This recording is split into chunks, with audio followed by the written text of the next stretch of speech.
Hey guys, myself Neelam Rathiya, mathematics teacher and आज हम बात करने वाले हैं चैप्टर पॉलिनोमियल क्लास 10th का। हमने क्लास 9th में भी ऐसा कुछ पढ़ा था। ओके, याद है ना?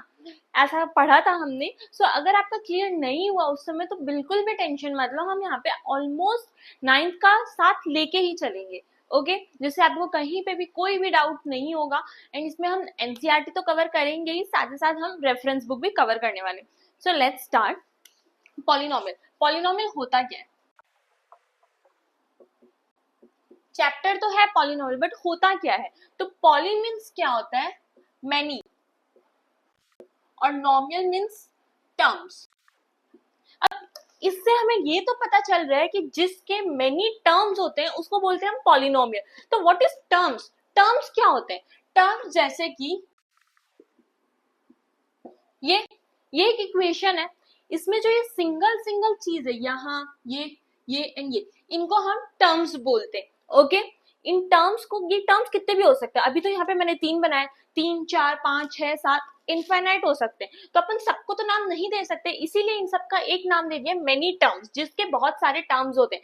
हमें यहाँ पे सिर्फ 3 टर्म्स के नाम याद रखने हैं।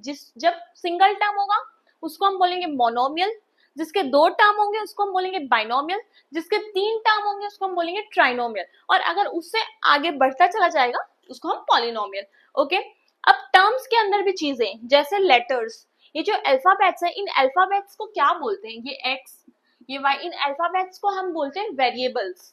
ओके, ये हो गए हमारे वेरिएबल्स। और जो सिंगल है, सिंगल, ओके, जो सिंगल है उसको हम बोलते हैं कांस्टेंट। हो गया। अब आया अपनी इसकी बात, पावर की बात। पहले हम लोग इसको पावर बोलते थे, बट क्लास 10th में मैथमेटिक्स की लैंग्वेज में इसको क्या बोल रहे हैं? डिग्री। ओके, ये क्या है? डिग्री। और इसमें कोई डिग्री दिख रही है? नहीं ना। डोरा द एक्सप्लोरर, क्या आपको इसमें डिग्री दिख रही है? बिल्कुल नहीं। जब भी कोई डिग्री नहीं लगी हुई होती है, इट मीन्स उधर 1 होता है, वो हम लिखते नहीं है। ओके, अब है, अगर किसी में कोई इक्वेशन में हाईएस्ट डिग्री, ये जो हाईएस्ट है 1 2, इसमें तो है ही नहीं, जिसमें हाईएस्ट डिग्री 1 हो उसको बोलेंगे लीनियर पॉलिनोमियल। जैसे 2x प्लस 7, तो इसमें हमारी हाईएस्ट डिग्री क्या है? 1, तो ये हो गया लीनियर पॉलिनोमियल। अगर यही सेम चीज मैं लिख दूं 2x square plus 3x plus 4, तो ये हमारे क्या है? इसमें हाईएस्ट डिग्री क्या है? एक के पास है 1, एक के पास है 2, तो हाईएस्ट है 2। जिसकी हाईएस्ट डिग्री 2 होती है दैट इज क्वाड्रेटिक पॉलिनोमियल। जिसकी हाईएस्ट डिग्री 3 होती है, जिसकी हाईएस्ट डिग्री 3 होती है उसको बोलते हैं क्यूबिक। 1 होती है linear, 2 quadratic, 3 cubic and 4 bio quadratic. ठीक है, ये क्लियर हो गया। अब ये जो अपन साथ में लिख रहे हैं, ये सब चीजों को जो साथ में लिख रहे हैं, इसको कैसे बोलेंगे? नॉर्मल अपनी लैंग्वेज में कैसे बोलेंगे? 2 के साथ क्या है? एक्स है, 2 के साथ क्या है? एक्स है, 4 के साथ वाई है। बट इसको मैथमेटिक लैंग्वेज में हम कैसे रिप्रेजेंट करेंगे? एक्स का कोफिशिएंट कौन है? 2, इट मींस एक्स का पार्टनर कौन है? 2। y का पार्टनर कौन है? 4, इट मींस y का कोफिशिएंट है 4।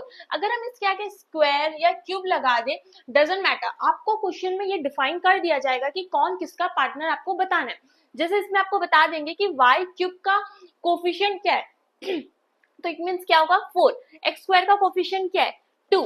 ओके, यहाँ तक क्लियर हो गया। अभी हमने क्या क्या कवर किया? पॉलिनोमियल जिसके मेनी टर्म्स होते हैं, टर्म्स ये सिंगल सिंगल, इनको बोलते हैं। जिनके से एक टर्म होते हैं that is monomial, binomial, trinomial, और उससे आगे जाते हैं तो पॉलिनोमियल। यहाँ तक क्लियर है। उसके बाद हमने क्या पढ़ा? इनको क्या बोलते हैं? वेरिएबल्स। इनको क्या बोलते हैं? डिग्रीज। जिनकी एक सिंगल डिग्री होती है दैट इज लीनियर पॉलिनोमियल, जिनकी 2 डिग्री होती है दैट इज क्वाड्रेटिक पॉलिनोमियल, जिनकी 3 डिग्री होती है that is cubic polynomial, and 4 degree bio quadratic polynomial. Very simple, इसमें हमारा कुछ भी नहीं था। कोफिशिएंट हमने पढ़ा, कोफिशिएंट क्या होता है? एक्स स्क्वायर पार्टनर, कोई किसी का पार्टनर, कोई भी वेरिएबल का हम पूछ लेंगे कि इसका कोफिशिएंट क्या है, तो बस जो उसके पास में नंबर है वो हमें लिखना होता है। बट एक चीज ध्यान रखना कि जो भी आप नंबर लिखो उसके आगे अगर पॉजिटिव साइन है तो कोई दिक्कत नहीं है, बट इफ नेगेटिव साइन है जैसे -4, तो आप ओनली 4 लिखोगे तो वो रॉन्ग हो जाएगा। ओके तो आप लोग को ये मस्ट है कि -4 ही लिखना है, बिकॉज 4 और -4 में बहुत ज्यादा डिफरेंस है, ये तो आप लोगों को पता ही है। ओके